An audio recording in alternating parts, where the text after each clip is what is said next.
Imagine meeting someone for the first time and instantly understanding who they are, what drives them, what they fear, what they want, and even what they may do next. To most people, this sounds like a rare gift, a kind of sixth sense reserved for psychologists, interrogators, or naturally intuitive individuals. But the truth is far less mystical. As Patrick King reveals, the ability to read people is a skill, not a talent, one that anyone can learn, refine, and master. So why do most of us struggle to understand others, even people we've known for years? It's because we often rely on assumptions instead of observation. We make quick judgments based on incomplete data. We let our biases, emotions, and insecurities fill in the gaps. We forget that behavior without context is meaningless. We mistake a single moment, a nervous laugh, a brief silence, a stiff posture, as a definitive sign of someone's personality, intentions, or honesty. But as the book emphasizes, human beings are complex, and reading them requires more than snap reactions. Another common mistake is failing to identify a person's baseline, how they normally act. Without that baseline, we misinterpret everything else. A quiet voice could mean shyness, or stress, or simply a naturally soft tone. Someone who avoids eye contact may be lying, or they may be from a culture where strong eye contact is considered rude. We misread people not because they are unreadable, but because we're reading without context, without comparison, and often through the filter of our own projections. True people reading begins with objective observation. It requires noticing what's actually in front of us, not what we assume, hope, or fear is there. And once we have reliable observations, we need models to interpret them correctly. This book provides those models: psychological motivations, body language frameworks, personality science, lie detection principles, and the art of deep observation. Each one gives us a different lens, and when combined, they offer a clear, multidimensional picture of anyone we interact with. Over the next 5 chapters, we explore these approaches one by one. Chapter 1 breaks down human motivation, why people act the way they do. Chapter 2 examines the body and face, and how nonverbal cues reveal hidden emotions. Chapter 3 introduces personality frameworks that help us understand long-term patterns. Chapter 4 teaches the foundations of lie detection and conversational analysis. And Chapter 5 shows how to use observation, both passive and active, to read people like Sherlock Holmes. By the end of this audiobook, you'll see people differently. You'll understand them more clearly. And most importantly, you'll realize that beneath the surface, every person is sending signals. Signals that anyone can learn to interpret, including you. Now click the subscribe button and let's begin. Chapter 1. Motivation as a behavioral predictor. Human behavior is not random. Every action, every reaction, every emotional surge has a source. People do what they do because something inside them pushes or pulls them toward a specific outcome. When you understand that, you stop taking behavior at face value. You stop assuming, guessing, or personalizing. You begin to look beneath the surface, into the structure of motivation itself. And the moment you can identify what motivates someone, you gain an extraordinary advantage. You can understand their choices, predict their patterns, and see them with clarity they may not even have about themselves. As the book explains, no behavior exists without a reason. Only insanity acts without a cause. Everyone else is driven by forces both conscious and unconscious. To understand motivation, we begin with one of the deepest layers of the human psyche. Carl Jung called it the shadow. The shadow is the side of ourselves we push away, the parts we deny, repress, or refuse to acknowledge. It contains fear, shame, insecurity, envy, resentment, weakness, and every trait a person does not want to admit they possess. But repression does not eliminate these traits. It only hides them from conscious awareness. What is hidden inside eventually leaks out through behavior. The shadow often shows itself through overcompensation, when a person behaves in an exaggerated way to hide a vulnerability. It also appears through projection, when someone attributes their own unwanted traits to others without realizing it. A person who feels intellectually inadequate may call everyone else stupid. Someone filled with insecurity may mask it with arrogance or aggression. The moment you see extremes, exaggerations, or contradictions in behavior, you are likely witnessing the shadow acting from behind the scenes. And because the shadow is invisible to the person themselves, it is one of the most powerful motivational forces guiding their actions. Closely connected to the shadow is the inner child. Every adult carries within them the emotional memory of the child they once were. Childhood is where we first learn which needs are met and which are ignored, which emotions are accepted and which are punished. When these needs go unaddressed, they do not disappear. They grow, transform, and follow us into adulthood.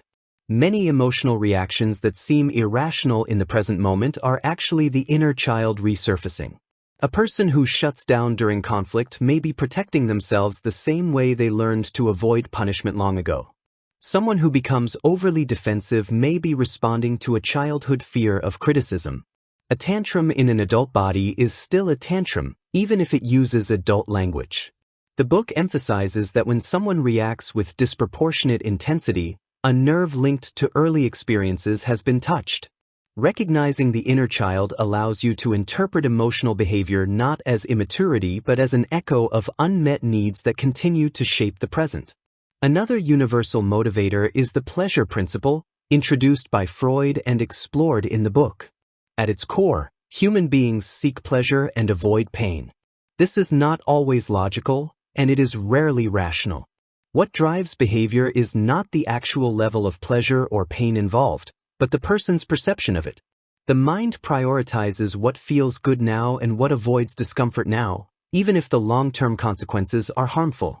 Immediate emotions overpower distant logic. A smoker reaches for a cigarette not because they are unaware of the health risks, but because the relief of the moment feels more real than a future consequence. A child avoids chores not because the task is unbearable, but because the expectation of discomfort outweighs the delayed benefit. People consistently choose short-term emotional satisfaction over long-term rational outcomes.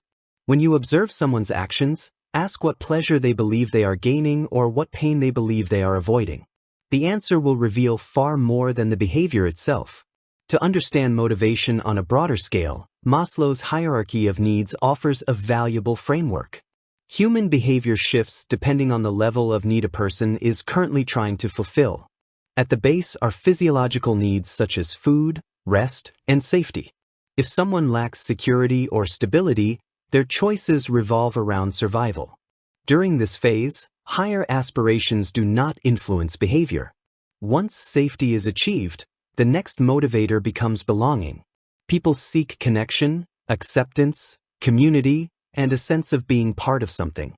After belonging comes esteem, the need to feel valued, respected, competent, and capable. Finally, at the top, is self-actualization, where a person seeks meaning, purpose, and fulfillment beyond themselves. Behavior cannot be understood without identifying the level of the pyramid someone is operating from. A person struggling with security will not respond to motivations designed for someone seeking self-esteem. A person craving belonging will make decisions that seem irrational to someone focused on achievement. If you want to decode someone's choices, you must first identify which need dominates their inner world at that moment. There is another layer that heavily shapes motivation: the defense of the ego. People cannot tolerate threats to their self-esteem, so they bend, twist, and reshape reality to protect it. Defense mechanisms are automatic psychological strategies designed to shield the ego from discomfort. Denial refuses to accept what is true. Rationalization explains away failures with excuses. Projection assigns one's own flaws to others. These mechanisms do not simply distort a person's understanding of the world, they directly direct their behavior. When someone insists they are being targeted, misunderstood, sabotaged, or victimized without evidence, they are often defending a fragile ego. Defense mechanisms reveal the exact emotional truths a person cannot face. When you observe them, you gain insight into their deepest insecurities, their hidden fears, and the internal conflicts they are trying to avoid. Understanding defense mechanisms does not just explain behavior, it exposes the emotional landscape behind it. When you combine these layers, the shadow, the inner child, the pleasure principle, the hierarchy of needs, and the defense of the ego, You begin to see human behavior not as random but as structured. Every action traces back to a driver. Every emotion reflects a need. Every impulse has a history. And the more you learn to identify these motivators, the more accurately you can read people, anticipate their reactions, and understand the forces guiding their choices. Human beings reveal themselves in the patterns of their motivation. The key is learning to see the pattern. Chapter 2. The Body, the Face, and Clusters. Human beings speak long before they open their mouths. Their bodies communicate through expression, tension, movement, and orientation, often revealing what their words try to hide. Nonverbal communication is not only more immediate than speech, it is often more honest. The book emphasizes that while people can manipulate their words, the body betrays the truth in subtle, involuntary ways. But to read these signs accurately, you must understand that body language never exists in isolation. A single cue means nothing without context. The key is to observe patterns, clusters, and shifts relative to someone's baseline. Only then does the body become a reliable guide to the mind. The face is the most expressive and revealing part of the human body. Microexpressions appear for a fraction of a second before a person has the chance to control them. These flashes of emotion expose what is felt beneath the surface, whether or not the person intends to show it. Fear may show in widened eyes or a tightening around the mouth. Doubt may reveal itself through a brief eyebrow pinch. Genuine joy lifts the entire face, including the muscles around the eyes. Discomfort often appears asymmetrically, in a subtle pulling of the lips or a tension that disturbs the natural symmetry of the face. These tiny signals are powerful because they cross cultures and languages. They are the closest glimpse you get into someone's raw emotional state before the mind filters it. The challenge is not that people don't express these feelings, it's that most observers fail to notice them. Beyond the face, the entire body participates in communication. Posture communicates confidence, insecurity, openness, or defensiveness. Movement reveals agitation, hesitation, or comfort. The position of someone's hands can signal whether they are hiding something, seeking connection, or trying to protect themselves. Feet, often ignored, can point toward interest or away from discomfort. Orientation matters. A person who angles their body toward you is open and engaged. Someone who subtly turns away is distancing themselves emotionally, mentally, or socially. Tension in the shoulders or neck often indicates stress or fear, while relaxed limbs signal comfort and trust. Even pacing or stillness provides information. The body is constantly sending signals, and each signal is a piece of a larger emotional truth. But as the book reminds us, you can never rely on one cue by itself. A single gesture proves nothing. Crossed arms might signal defensiveness, or simply that the room is cold. Looking down may indicate guilt, or just shyness or cultural norms. Meaning comes from clusters. It comes from repeated, consistent behaviors that appear together and make sense within the situation. When someone fidgets, avoids eye contact, and gives short, vague answers, the combination is powerful. Each individual cue could be meaningless, but together they form a pattern. Clusters turn random movement into communication. They tell you whether the emotion is real, whether the person is comfortable, and whether something they are saying is aligned with what they feel. The book stresses that people reading is not guesswork. It is pattern recognition based on multiple aligned signals. Reading body language also requires understanding the whole person. The body does not move in isolated parts. A gesture from one limb will influence the rest of the body. A person who is genuinely excited does not smile only with their mouth. Their posture lifts, their chest opens, their head rises, and their energy becomes more animated. By contrast, someone who feels threatened does not display fear only in their eyes. They may pull their body inward, tighten their hands, restrict their breathing, and withdraw their head and neck. The meaning is not in the parts but in the alignment of the parts. When the body behaves as one unified expression, you can see the emotional truth beneath it. None of this works unless you know the person's baseline. Baseline is how someone behaves when they are relaxed, natural, and unguarded. Without knowing their baseline, deviations are useless. A person who always speaks quickly is not nervous. That's simply their normal rhythm. Someone who always avoids eye contact may not be hiding anything. That may be their natural communication style or cultural norm. What matters is change. When the baseline shifts, the emotional state has shifted. When behavior deviates, motivation is at work. The moment someone changes their posture, alters their tone, or starts displaying new patterns, something in their internal world has shifted. And that shift is the signal you are looking for. When you combine the face, the body, the clusters, and the baseline, nonverbal communication becomes a coherent language.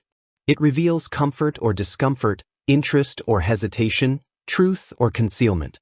It shows you what people feel even when they do not say it. It shows you what they fear even when they deny it. It shows you the state of the mind through the position of the body. And once you learn to read these signals as part of a unified system rather than isolated gestures, you begin to see people with a clarity that transcends words. Chapter 3: Personality Science and Typology. Human behavior is shaped not only by momentary emotions or environmental triggers but also by long-term patterns deeply rooted in personality. While motivations explain why someone acts, personality explains how they tend to act over time. Personality frameworks give us a stable map of preferences, tendencies, and patterns that remain relatively consistent throughout a person's life. When you understand these frameworks, you can interpret behavior more accurately because you are no longer guessing in the dark. You are reading people based on their psychological architecture.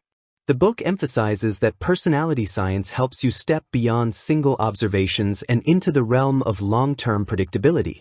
Personality tests are often dismissed as simplistic, but when used properly they provide useful insights into strengths, stress patterns, communication styles, and emotional tendencies.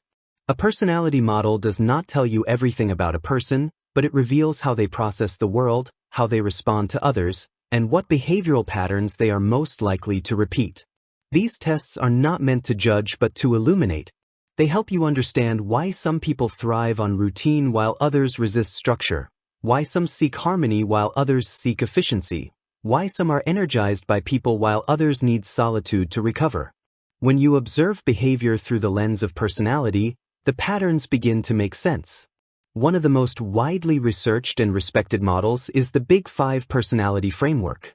It organizes human personality into 5 broad dimensions: openness, conscientiousness, extroversion, agreeableness, and neuroticism. Each dimension influences behavior in predictable ways. Someone high in openness gravitates toward creativity, new experiences, and abstract thinking. Someone low in openness values familiarity, routine, and practical tasks. Conscientiousness predicts reliability and discipline. High scorers tend to be organized and responsible, while low scorers may be spontaneous, flexible, or prone to procrastination. Extroversion influences how much stimulation a person seeks from the external world. Extroverts gain energy from interaction, while introverts recover energy in solitude. Agreeableness shapes cooperation, empathy, and conflict style. A highly agreeable person avoids confrontation, while someone lower in agreeableness may be more direct, competitive, or skeptical. Finally, neuroticism measures emotional stability. High scorers experience anxiety or stress more intensely, while low scorers remain calm under pressure. These 5 traits predict how someone navigates relationships, handles stress, manages tasks, and resolves conflict. They form the backbone of long-term behavior patterns. Another influential framework comes from Carl Jung's typological theories, which form the basis of the Myers-Briggs type indicator. This system looks at how people prefer to gather information and make decisions. The first dimension is introversion versus extroversion, which describes where a person draws their energy. Introverts turn inward for reflection, while extroverts look outward for stimulation. The second dimension is sensing versus intuition. Sensors focus on concrete facts, details, and present realities, while intuitives focus on possibilities, patterns, and future implications. The third dimension is thinking versus feeling. Thinkers prioritize logic, structure, and consistency, while feelers prioritize empathy, harmony, and values. The final dimension is judging versus perceiving. Judgers prefer structure, closure, and planning, while perceivers prefer spontaneity, flexibility, and adaptation. These combinations create 16 possible types, each representing a unique style of processing information, solving problems, and interacting with others. When you observe someone through the Jungian lens, their choices begin to follow an internal logic shaped by preference rather than random behavior. Keirsey's temperament theory expands on the Jungian model by organizing personalities into 4 broad temperaments: guardians, artisans, idealists, and rationals. Guardians value duty, stability, and responsibility. They thrive within structure and respond strongly to rules and expectations. Artisans are spontaneous, hands-on, and action-oriented. They excel under pressure and often resist strict authority. Idealists are empathetic, values-driven, and relationship-focused. They seek meaning, authenticity, and personal growth. Rationals are strategic, analytical, and independent thinkers. They thrive on competence and innovation. Each temperament behaves differently under stress, interacts uniquely with authority, and responds distinctively to social environments. A guardian under pressure seeks order, an artisan seeks freedom, an idealist seeks harmony, and a rational seeks clarity. Understanding these temperaments allows you to see not only how someone behaves, but the deeper pattern behind their reactions. Finally, the Enneagram approaches personality through the lens of core motivations rooted in fear and desire. Instead of focusing on surface behavior, it explores the emotional drivers behind those behaviors. The 9 types each represent a fundamental pattern: the need to be good, to be loved, to succeed, to be unique, to be secure, to be safe, to be satisfied, to be in control, or to avoid pain. These motivations shape how people form relationships, handle conflict, pursue goals, and protect themselves emotionally. The Enneagram reveals the hidden dynamics that influence a person's inner world, offering deep insight into why they do what they do even when they appear inconsistent on the outside. It is particularly useful for understanding emotional patterns that arise repeatedly in close relationships, families, or work environments. When you combine these personality frameworks, you begin to see people in a more structured and predictable way. Instead of viewing behavior as random or confusing, you recognize the patterns that shape it. Personality models do not confine people, they explain them. They allow you to interpret long-term tendencies, anticipate reactions, and understand how different individuals experience the same situation in profoundly different ways. Personality is the blueprint of behavior, and when you learn to read that blueprint, you gain the ability to understand others with clarity, precision, and empathy. Chapter 4. Lie Detection 101 and Caveats. Detecting lies is one of the most requested and misunderstood skills in the world of people reading. Everyone wants to know the secret signs, the giveaway gestures, the one expression or sentence that exposes deception instantly. But as the book makes clear, such certainty does not exist. Human beings are far too complex, and deception is far too nuanced for any single cue to guarantee accuracy. The goal is not perfection, it is improvement. You cannot uncover every lie, but you can dramatically increase your accuracy by observing patterns, tracking inconsistencies, and noticing changes from someone's normal behavior. Lie detection is not about magic. It is about method. The first challenge is uncertainty. No single sign proves someone is lying. A person who avoids eye contact may simply be shy. Someone who stumbles over their words may be nervous, tired, or caught off guard. A shaky voice, a stiff posture, or a forced smile could reflect stress rather than deceit. This is why the book emphasizes the importance of baseline. You must understand how a person behaves when they are calm and truthful. Every deviation from that baseline becomes significant. If someone who normally speaks with confidence suddenly grows hesitant, or someone who is usually relaxed becomes tense, those changes matter. Lies reveal themselves not through universal signs, but through personal inconsistencies. You are not looking for the behavior itself, you are looking for the shift. Once you understand baseline, the conversation becomes the most powerful tool for detecting deception. Words betray the truth in subtle ways, not only through what is said but how it is said. A liar often gives evasive answers, incomplete explanations, or unnecessary details designed to distract or impress. Their story may become too polished, too rehearsed, or too vague. They may provide extra information that no one asked for, hoping to sound convincing. Tone also changes. A liar may speak too quickly or too slowly, or their voice may crack under pressure. The book explains that inconsistencies between statements or contradictions between earlier and later versions of a story are some of the clearest signs of deception. Stress leaks into speech even when the liar attempts to sound confident. If the story lacks internal logic, drifts away from the question, or seems overly defensive, the truth is being concealed. Another method for spotting deception involves cognitive load. Lying requires mental effort. The liar must invent details, remember those details, monitor the listener's reaction, hide their anxiety, and maintain their fabricated story, all simultaneously. The brain can only handle so much. When cognitive load increases, truth-tellers remain steady, but liars begin to struggle. The book recommends using unexpected questions, timeline reversals, or requests for specific details to increase the load. For example, asking someone to recount an event backward forces them to reconstruct the story under pressure. Asking about sensory details, what they heard, smelled, or felt, exposes gaps.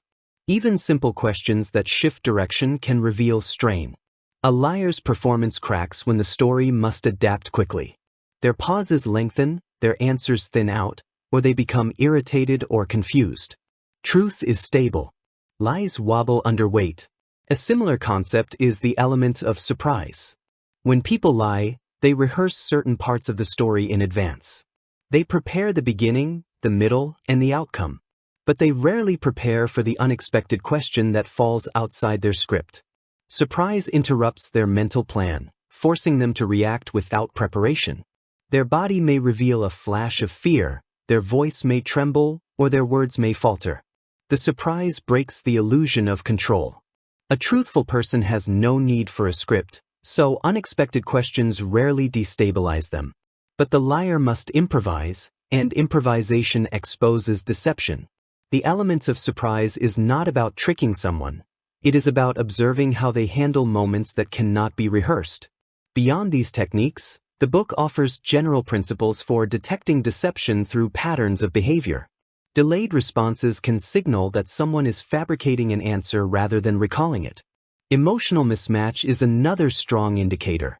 When someone's words express one emotion but their face, tone, or posture expresses another, the discrepancy reveals inner conflict. For example, a person may say they are relieved, but their face briefly flashes fear. They may claim to be calm, but their pitch rises or their breathing changes. A mismatch between verbal and nonverbal cues is one of the most telling signs of a lie. Over-explaining or under-explaining can also expose insincerity. Liars often provide either too much detail to sound credible or too little detail to avoid being caught in contradictions. Both patterns reveal anxiety about maintaining the story. And, as always, micro-expressions offer insight. Brief flashes of guilt, fear, or disgust leak through the face before the liar can suppress them. These tiny expressions are honest in ways words can never be. All of these techniques share one principle: lies create pressure, and pressure changes behavior. The liar may not realize these changes are happening, but you will, if you observe carefully. Still, the book warns that lie detection is not foolproof. You are dealing with human beings, not algorithms. Some truthful people display nervous signals. Some liars remain calm. Cultural norms vary. Personality traits influence expression. And some individuals, through experience or practice, become skilled at hiding their deception. That is why the purpose of lie detection is not to accuse but to analyze. The goal is not certainty, it is probability. You are collecting evidence through observation, comparing it to baseline, and evaluating the likelihood that deception is present. When you understand these principles, you approach lies with humility, awareness, and a trained eye rather than instinct alone. Lie detection is an art built on attention, pattern recognition, and emotional neutrality. When you learn to combine speech analysis, behavioral shifts, microexpressions, cognitive load, and surprise, You create a multi-layered approach that dramatically improves your accuracy. While you may never uncover every lie, you will be able to see more clearly, listen more intentionally, and understand others with far greater precision. Chapter 5. Using the Power of Observation. Accurate people reading begins with observation, not assumption, not intuition, and not guesswork. It is easy to think we understand someone simply because we notice a few behaviors or sense a certain feeling during an interaction. But real observation is deliberate. It requires slowing down, looking closely, and gathering information before drawing any conclusions. The book emphasizes that the most perceptive people are not magical thinkers but skilled observers who know what to look for, how to interpret it, and how to combine it with everything else they know about human nature. Observation is the foundation that makes all other models work. Without it, even the best theories collapse. One of the most powerful concepts in the chapter is thin slicing. Thin slicing is the ability to make fast but accurate judgments using small amounts of high-quality information. Experts in any field, therapists, negotiators, interrogators, detectives, do not always need long conversations or detailed histories to understand someone. They notice patterns quickly because they have trained themselves to recognize meaningful cues. A subtle shift in tone, a change in eye movement, an unusual pause, or the way someone greets a stranger can reveal more than an hour of surface conversation. Thin slicing works because the mind can process patterns far faster than it can process explanations. When you learn to notice the right details, you can form an accurate first impression without guessing. The key is quality, not quantity. A small but reliable signal carries more truth than a large amount of irrelevant noise. Smart observation requires expanding your awareness beyond a person's body language to include their entire environment. People surround themselves with clues about who they are, what they value, and how they think. Habits reveal priorities. Speech patterns reveal education, temperament, and emotional state. Possessions show taste, identity, aspirations, and insecurities. Clothes signal personality, confidence, or the need for acceptance. The spaces people create around themselves, offices, bedrooms, cars, digital footprints, are full of information. Social patterns show how they treat others, who they choose to spend time with, and how they behave in different settings. All of these details matter because people rarely act out of character when they think no one is analyzing them. The small things are not trivial, they are windows into hidden motivations and deeper traits. The book uses Sherlock Holmes as the model for observational mastery. Holmes does not jump to conclusions. He observes first and interprets second. He looks at objects, routines, and changes with complete attention. He notices what is there and, more importantly, what is missing. He pays attention to what a person chooses, what they ignore, and what they forget to hide. When something in a room looks out of place, Holmes asks why. When a shoe is scuffed on only one side, he asks what movement caused that. When someone suddenly changes their grooming habits or routines, he asks what emotional event triggered the shift. Real-life observation works the same way. You learn to ask quietly, what's different? What's new? What's inconsistent? What does this particular choice reveal? Observation becomes a form of investigation, guided not by suspicion but by curiosity.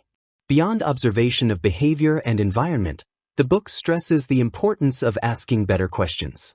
Direct questions often make people defensive or encourage them to provide rehearsed answers. Indirect questions bypass this resistance. When you ask someone how they decided something, why they prefer one option over another, or what they think about a situation, you learn more from their explanation style than from the content itself. People reveal themselves in how they describe events, not just in the events they describe. Their tone, confidence, structure, and emotional emphasis expose their real values and inner landscape. The right question opens a window into a person's thinking process. It shows how they justify choices, how they interpret experiences, and what they feel but do not state directly. Observation is not only visual, it is also conversational. The chapter concludes with a reminder that people reading is strongest when you combine every model you have learned. Motivation explains the why behind behavior. Body language shows the emotional state beneath words. Personality frameworks give structure to long-term patterns. Lie detection reveals inconsistencies and hidden agendas. Observation ties everything together by giving you the raw data to work with. People reading is never about certainties. It is about probabilities based on evidence. Human beings are complex, and no model captures them fully. But when you layer multiple approaches, psychology, perception, logic, and attentive observation, you become far more accurate than instinct alone could ever allow. The truth reveals itself not in a single sign but in the accumulation of signs, interpreted through calm and deliberate attention. Observation is the lens through which all understanding becomes possible. The more you train your eyes, ears, and mind to look beneath the surface, the more clearly you will see people for who they truly are. Conclusion: reading people is not about guessing, mind reading, or relying on intuition alone. It is a disciplined skill built on objectivity, patience, and the consistent use of the models explored throughout this audiobook. When you observe carefully, interpret cautiously, and avoid rushing to conclusions, your accuracy increases dramatically. You begin to see behavior as data, not as personal reflection or emotional noise. Each model, motivation, body language, personality patterns, deception cues, and focused observation adds another layer of clarity. Used together, they turn everyday interactions into opportunities to understand people as they truly are rather than as we assume them to be. As you apply these tools, you will notice changes in your communication. You will understand what others need before they say it. You will navigate difficult conversations with more confidence and less anxiety because you can read the emotional shifts beneath the words. Relationships become more harmonious when you can interpret intentions, fears, and motivations accurately. Decision-making improves because you are no longer reacting to surface behavior. You are responding to what the behavior actually means. And perhaps most importantly, your self-awareness deepens. By learning how to read others, you inevitably learn to read yourself. But the purpose of people reading is not to judge, diagnose, or manipulate. The goal is understanding. When you learn to see the emotional landscape behind someone's actions, compassion comes naturally. You recognize the pressures, insecurities, habits, and hidden motivations that shape human behavior. You communicate with more empathy, you respond with more awareness, and you connect with greater depth. People reading is not a weapon. It is a language that helps you build stronger relationships and navigate life with insight rather than assumption. If you found this audiobook valuable, consider sharing it with someone who would benefit from understanding people more clearly. And be sure to subscribe to the channel for more audiobooks like this, designed to help you grow, sharpen your mind, and elevate every part of your life.